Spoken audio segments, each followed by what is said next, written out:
Hi everyone. In today's tutorial, we will show you how to play a video on Google Meet with sound. If you have ever shared a video, but your participants couldn't hear the audio, don't worry. We will guide you through the correct way to share it with sound included. Now let's get started. On your Google Meet call dashboard, click on We can share your video by clicking the three dots button for more options. Or you can directly share your screen. Here, you can share your window or video with audio by simply allowing this option or turning it on. Also, make sure to share tab audio. If you turn this off, any window or video you share will not have audio.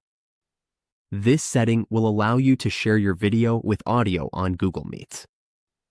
Once you turn this on and go back to your Google Meet, you are now sharing a top video.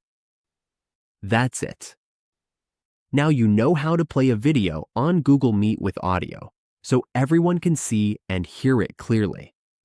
This simple tip will make your meetings more interactive and engaging.